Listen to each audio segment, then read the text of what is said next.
Hey everybody, Aaron Blaise here, and a while back I went through and took you guys through some of my drawings that I did for Mulan and a few other films when I was at Disney, and I kind of took you through all my design drawings and that sort of thing. It's proven to be a fairly popular video, so I wanted to do something similar. I get a lot of requests for people asking me about my sketchbooks, and I wanted to talk about that today, and I'm actually going to get into some personal stuff. For me, sketching, you know, one of the things I tell everybody is I've been drawing ever since the Beatles were a band, or when I started drawing, the Beatles were still a band, and so I've been doing it a long time. And for me, to stay on top of things, to stay sharp, I sketch as often as I can. When I go on vacation, my fun is to draw. And so what I wanted to do, I've got piles and piles of sketchbooks, but I grabbed just a couple here, and I've got a lot that I've lost. Matter of fact, there were several sketchbooks that were very dear to me that got lost in a move. The movers actually threw them out. But anyway, I wanted to talk to you maybe about some of my supplies, but also some of the, I don't know, just some of the emotion and what I think about when I'm sketching. So let's just go ahead and get started. I'll stop talking. This is a sketchbook I put together. I started about 15 years ago, and it's filled up. I started it when myself and my family, Dustin included, who's filming right now, we went on a trip to Maine, and I wanted to do a whole bunch of little watercolors. This is a watercolor set that I bring with me when I'm doing, if I do want to do watercolors in my sketchbook. It's made by Cotman. It's Winsor Newton, made by Cotman. And it's really cool because it opens up and you've got your palette in here like this. You've got all your cakes. This little thing, this is a brush. This opens up and you keep your water in here. And so, and then you pour your water into the cap, and there's a little thing here on the edge where it clips in, like so. And you've got a nice little setup here. This is the brush. It's a tiny, tiny little brush, so it's really only good for tiny little paintings. But it's a little sable brush. And one last cool little detail they've got is right on the bottom. They've got this ring, so that I can put my thumb through. I can sit and have my water in here, sit and paint, and I can do my little paintings. And that's how I did all of these little paintings here that I'm going to show you. So this is a great tool. Very compact. It just sits right in your pocket. That's why I like it so much. I've been using these for over 20 years. But this is in Maine. And one of the things I love about this, I like to go through my old paintings, because when I sit down and I sketch or I do these little watercolors, I'm recording everything. I remember, this is 15 years ago, but I remember doing every single one of these paintings. I remember what it felt like. And one of the other things too that's very dear to me, you know, I lost my wife Karen 10 years ago. And but we were together when we did, you know, when I did these paintings. We were on together when we did this vacation. So for me, it's like I can go back and visit her again. When it chokes me up now, but when I go back and look at these paintings, it's like I'm visiting her again. And I get my, you know, the kids are small again, and, you know, I can go back to a different time. And so that's one of the things I love about keeping sketchbooks is you're not just recording an image and honing your drawing, you're recording a moment in time. And the reason that happens is because you're so hyper aware. This is now, we've jumped to, this is a couple years later. This is in Catalina, sitting on the beach in Catalina, sketching away, doing some drawings. But one of the things is that you're hyper aware when you're sketching. You're observing. You're really, you know, you're trying to capture that moment. This is in Grand Teton National Park in Wyoming. And so when you're doing that, it's really embedding itself into your brain. And so when you go back through and you look at your sketches, you're hyper aware, because when you were doing this, you can remember, you know, you were so focused, it burns itself into your mind. This is the Tetons. This is a really beautiful morning. Actually, this was in the evening, actually. now that I think about it. And this is a very, very quick, very humid attempt at trying to do a morning painting, but nothing, I couldn't get anything to dry. But this is you know, just this little landscape watercolor sketchbook that I kept. So, you know, it's just wonderful to be able to go back and go through these, like I said, because you're not just looking at old drawings, you're going through memories. And so that's what, you know, that's what this book was. And, you know, a few paintings of Maine in there, and I've remembered the whole trip. So there's that one. There's another kind of sketchbook that I'll keep that does the same thing. I'll do a sketchbook and journal kind of combination. This is one a few years ago. I went over to Africa. We were doing some research for a film, and so a lot of times I'll go and I will sketch, and I'll also kind of just use it as a diary. I'll write down what we did that day. You know, here we are sitting in London waiting for our connection flight to Nairobi. The flight was very comfortable, out of Miami, uneventful. Watched Hangover 2, part of Cars 2, fell asleep. I just got a shower here at the airport. I feel much better. It's just me, you know, talking about what I was doing. But what's fun is I did the same thing. I kind of kept this journal. I remember sitting there out in one of the restaurants outside one morning, and I just loved this plant, so I just started doing this little sketch. This was at the hotel in Nairobi, and started, you know, kind of recording it, almost doing like a blind contour of the leaves and everything. And here we went into an elephant orphanage. And I very quickly, as the elephants were bumping into me and running me over, I was quickly doing little watercolor and ink sketches. This was at a giraffe refuge. This is back at the little elephant orphanage again. This little guy would hold his own bottle. But these are all observations that I made while we were on safari, and I would do these quick sketches, and you know, write about it. And like I said, much of it I keep as a journal. And it's, once again, it's just so much fun to go back through and just reminisce. Like I said, you know, I taped in a little bit of grass from the Masai Mara. But I can go back through and read what I wrote, and I'm there again. And it helps also if I ever want to sit down and do something a little bit more finished later on, I can go through and look at my sketches, look at what I wrote, be inspired again. There might be information in there that I can use. So it's this for me this is like, you know, taking notes and you know, filling it's taking notes and filling a journal. Except, you know, rather than photographs, which I do take, I'm also, you know, painting and looking at it from an artist's perspective. Here I was up in the Himalayas and drinking Everest beer. So I liked the label, so I kept the label.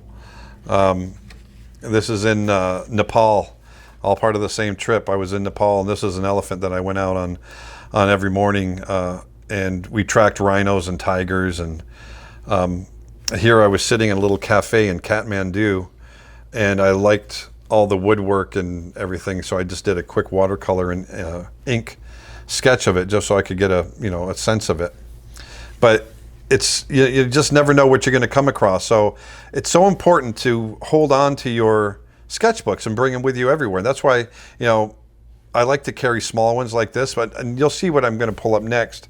I'm into a little bit bigger sketchbook now and working on gray paper, but I love, you know, doing these watercolors, these little watercolors that were, you know, this is an Indian rhino that we came across, and, you know, I went back and did this little painting, and more beer labels, because you just can't have enough beer labels. So there's that sketchbook. So that was just one trip. So that was pretty cool. And now let's get into this. These are the sketchbooks that I'm keeping now. This is a gray Strathmore paper. This is my latest sketchbook. This is the one I'm working on now. This is a sketch that I did while I was down in Bogota, Colombia. We were sitting up on top of one of the mountains there, and I did this little sketch of what the view was. The white, I've got white pens. There's white magic markers, jelly roll white pens that I use, and then I also use Copic markers for the darker grays, and then I have black brush pens that I use for the line work. And I love the brush pens because they can get that thick and thin line, and it's much more organic. It doesn't feel mechanical to me. And sometimes the sketches are just really fast. Here I was in Colorado. This is just a couple weeks ago, and I wanted to get something really quickly down, and so I just sat down with that brush pen and some of my white pens and did this quick little sketch looking up the hillside. And then other ones are really intricate. There's tons of leaves and all kinds of stuff growing, and I wanted to get a sense of all that chaos sitting by this creek. And so I did this little drawing. This took me, probably an hour and a half to sit and draw. There's lots of little details, but it brings back memories. I remember sitting there, and it was a beautiful little creek going right through downtown Breckenridge. And so I just sat there and drew. And then this is just from this past week. I was out at I was up in Virginia, and went to one of the zoos there. I was visiting Vedanta Spronston, my girlfriend, and we were having a great time, hanging out at the zoo. We went to the Smithsonian, and sketched. And here's a little meerkat. He's checking me out. And this lion was laying there sleeping. He made a perfect model, so he laid there and just slept, so I was able to stand there and draw him. And so sometimes you get lucky. It was a great pose, it was a great attitude, and he didn't move a muscle. So I was able to sit there and put a little bit more time into this sketch. And then later on, I went to the Smithsonian. So this is drawing at the Smithsonian Institute at the Natural History Museum. And once again, animals aren't moving. This is, you get this guy down here too. I love doing little sketches. Sometimes you can see how small it is. Doing a little sketch, you can get, especially on this gray paper, you can get some really neat little, just using line and highlights, you can get a really neat feel. So this guy, the animals aren't moving, so they're mounted. So I can just sit and draw and have some fun with it, and look at the light patterns and form, and do something a little bit more than just a gesture. Here I was walking through one of the areas where all the skeletons were, and there's a grizzly and a fur seal, and I still like drawing bones. I like getting in there. Just when I'm drawing animals, I'm always thinking about the understructure, what's happening underneath, and so I like to draw bones as much as possible. I want to understand that anatomy, and so doing that work in your sketchbook, when it comes time to actually sit and draw or paint something, and you want to do it from your mind, you've put that time in on your sketchbook, and you now have that ability to go and pull from your head. The more you do this, I always tell everybody, draw as much as you can. The more you do it, the better you get. So many people ask me, well, how do you do it out of your head? Well, it's because I'm doing this stuff all the time. So this is the one I'm currently working on. Here's some of some older ones. And a lot of the drawings have been taken out. I've given them to people, or I've had them in shows. But there's just tons and tons of sketches that I've got. This is a clouded leopard from the zoo right here in town, right down the road. And not all of these I do right on location. I'll photograph, I'll do little quick sketches, then I'll come home and set up and I'll do a little sketch in my book. This one I sat down and took like an hour and a half and sat here and painted. And this is all done with brush pen as well. So there's really nice, very organic, tiny little brush marks in there that I really enjoyed doing. This is a little chipmunk that up in Vermont, I was visiting my father, and there's a little chipmunk that comes and visits him every morning, and he feeds him, and he eats eats these sunflower seeds out of the dish. So I decided to do a little sketch of him. We went and stayed on this in this lake house for a week last year in October, and so I went outside and sketched the water using the markers, and I had a whole bunch of grays and the black and white. I really recommend working on this gray paper. It's got such a great feel to it, and you can go both light and dark. That's what I love about it. Here I was sitting out in the forest and just drawing the leaves. Just something as simple as drawing all the plant life. You can come up with a really cool sketch, and you can get lost in it. Here I was all about trying to get the depth, and like I said, you go right back to that memory. I love going out in the forest and drawing what I see out there. It's absolutely incredible. One of the things I talk about as far as the benefits of drawing observationally is, for example, if you took a little 5-year-old kid and you asked him to draw a tree, he would draw 2 lines, 2 bent lines, and a big squiggly. But if you had sat him down and showed him a tree like we have here and told him to look at it and draw it, his drawing might not be a great drawing, but he'll draw something different. He'll draw something that he sees, and his mind will record it. And so that's why I do this, just to keep rehashing, observe, because it builds that visual library. I'm always talking about that. And then this is on the flight home, just sitting on the plane and sitting in my chair and drawing. I just felt like drawing a lion with wings, and so I did. But once again, using that brush pen, it's a great tool, and I had a lot of fun with it. There's a picture of my dad, and I gave him really weird, crazy hair. So you just never know. This one, I just felt like doing something fun. Lots of animals. Most of my sketchbooks are full of animals, but I'll do a lot of different things. Tons and tons of stuff like this, and I know a lot of these feel finished. That's just how I like to draw nowadays. I do have, sometimes it's just a goofy drawing like this. I don't know what I was thinking. I just sat down and started doodling and just let it take me away, and this is what came out. A lot of times if I'm doodling mindlessly, I'm doing faces like this. But a lot of times these are ideas for paintings, or I might be inspired by something and want to get it down. So this is what I do. These are the sketches. And the other thing too, like I said, like the travel sketchbooks that I keep, it's a great way of keeping that recorded in your mind. This is just me being goofy. I felt like drawing a panda. Dustin likes that one. So there's a panda and his bamboo. Feels like she was saying something like, "Hey, how's it going?" Yeah, exactly. Lots and lots of stuff. And like I said, this one I've really torn out a lot of the pages because I've given drawings away to friends and family.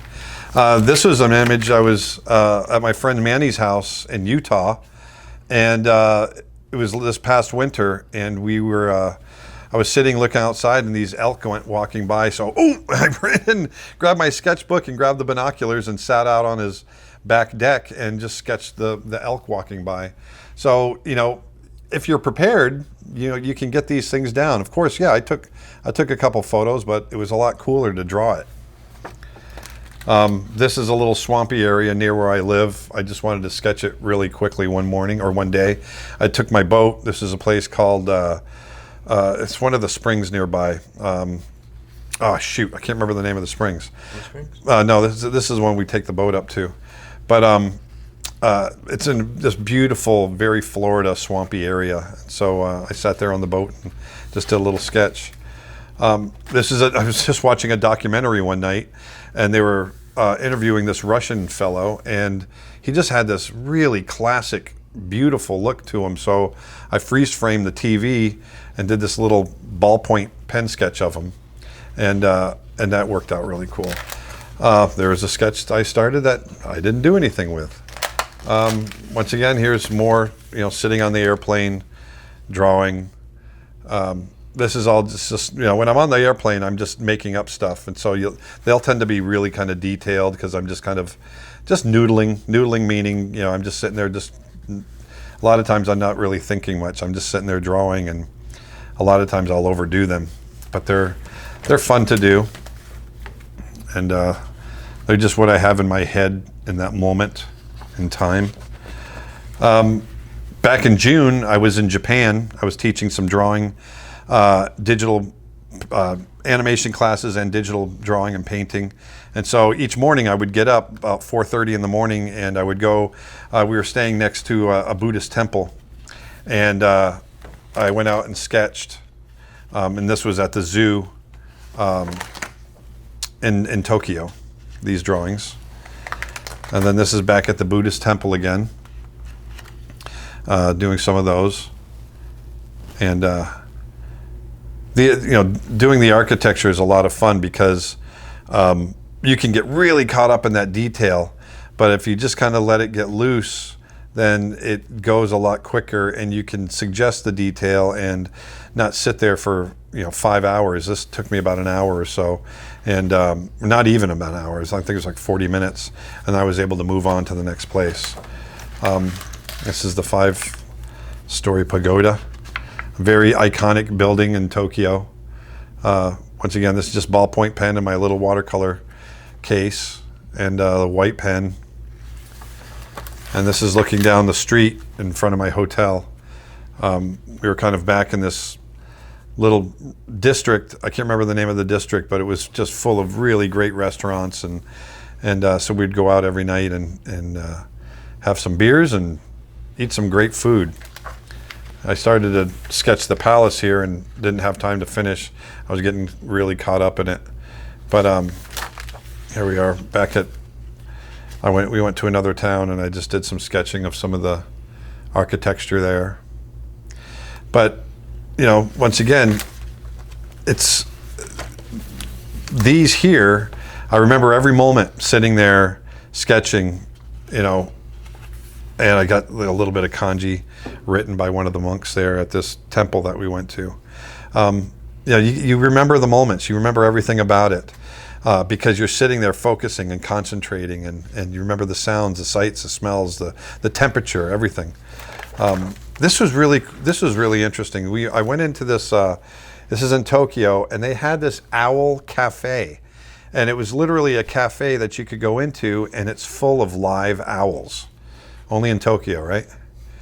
And so I sat there and brought my sketchbook and sketched owls for half an hour, and it was cool. So there's that sketchbook there. I'm going to move through these fairly quickly. The last little bit is it's a little emotional, and I want to talk a little bit about the emotions of and the therapy really that sketching and drawing and art brings to an artist. These this is an elk that I saw out in Wyoming, so I came home and did a sketch of him.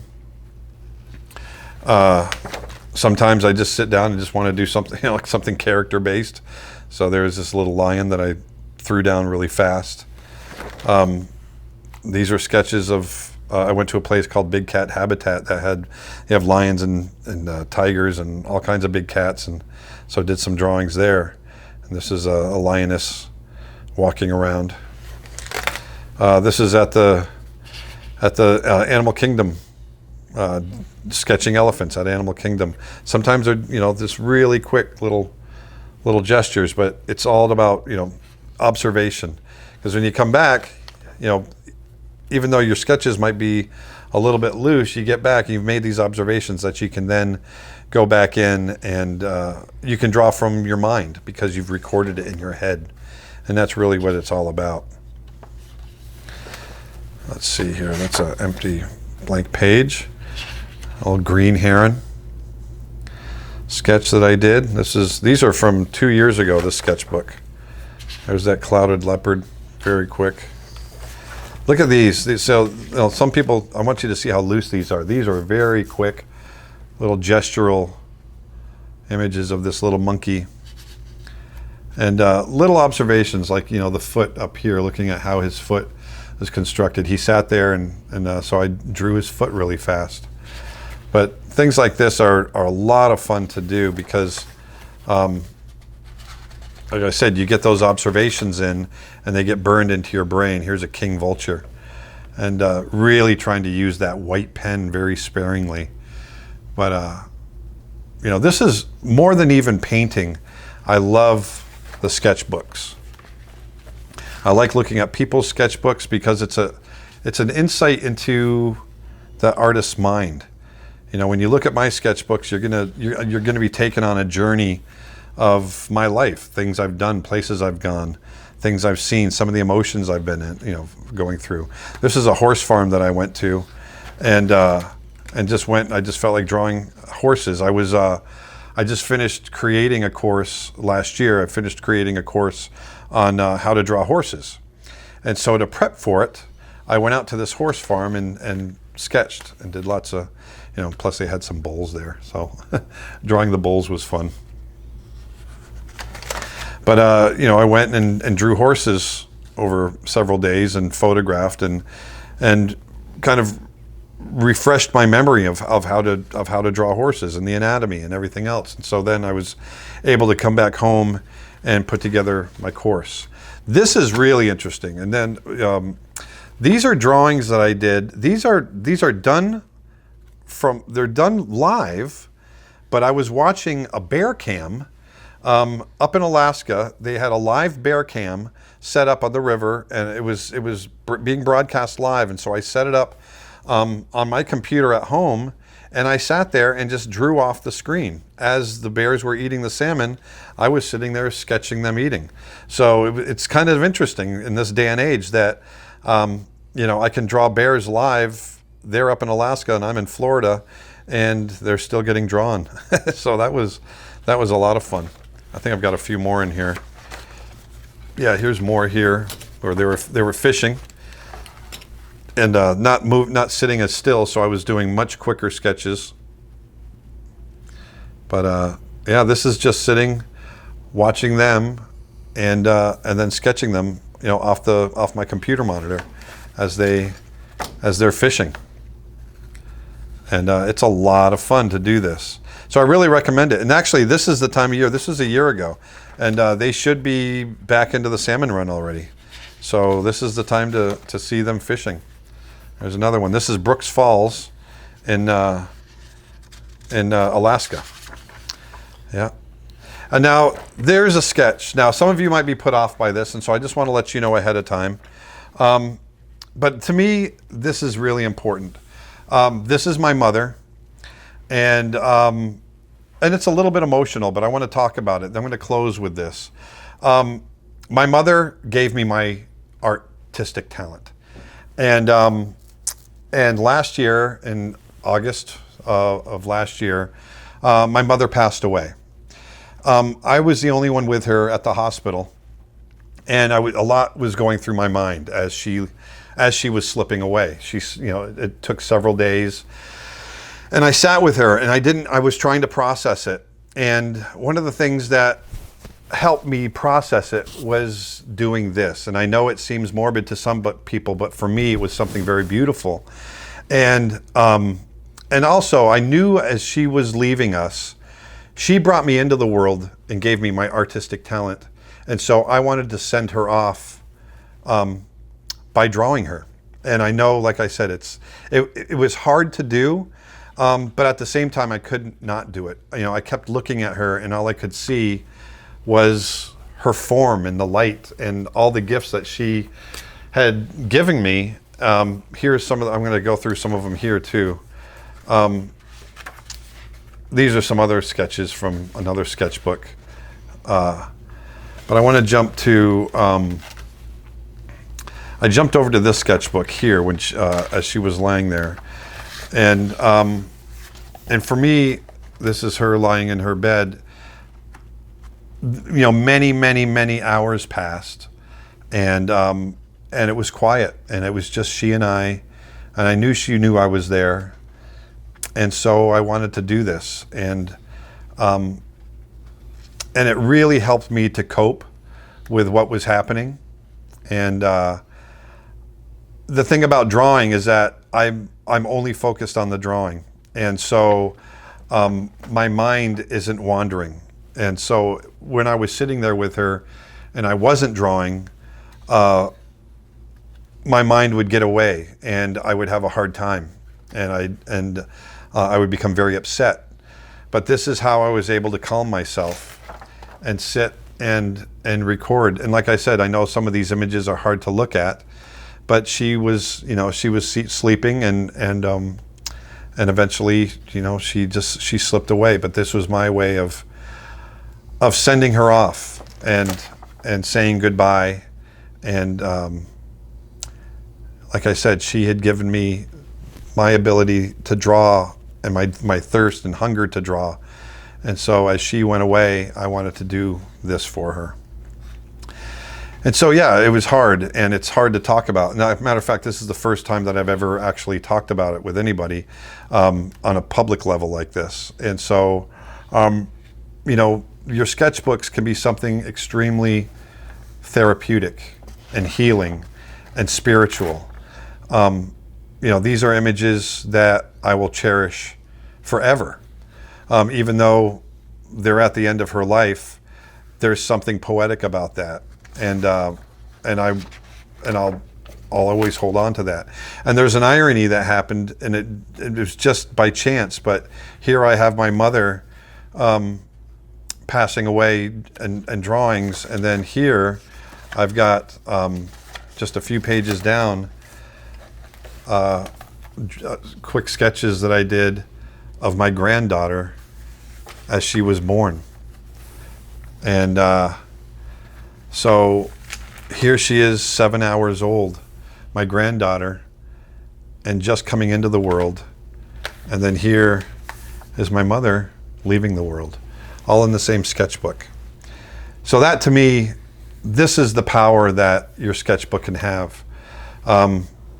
It can be emotional. It can be technical. It can be whatever you want them to be. It's whatever you put into them. Sketching, drawing, all of that, especially as artists that are like myself, when you're dedicated to your art, you're not just drawing pictures, you are putting yourself there. And that's why sketchbooks to me are so incredibly personal and wonderful. And when you share them with people, like I've shared them with you, you're sharing yourself, you're sharing your heart and soul. And so if you want to be an artist, if you want to be a great artist, sketch. Keep a journal, keep your sketchbooks, and do it as often as you can. You won't regret it, and you'll come back, and like I just took you through 10 years, 15 years, you'll have all these memories, and it'll heal you, and it will make you better. A lot of different things. So I hope you enjoyed that. I certainly did. And until I talk to you next time, go out and draw, sketch, put some beauty back into the world, because we're artists and that's our job. And I'll tell you, the world needs it right now. So go out, put some beauty back into the world, and I'll talk to you next time. Thanks. Bye. Hey, thanks for watching. If you liked what you saw, please hit the red subscribe button down below. Spread the word. And also, if there's something that you're not seeing that you'd like to see, let us know. We'd love to hear from you. Thanks a lot.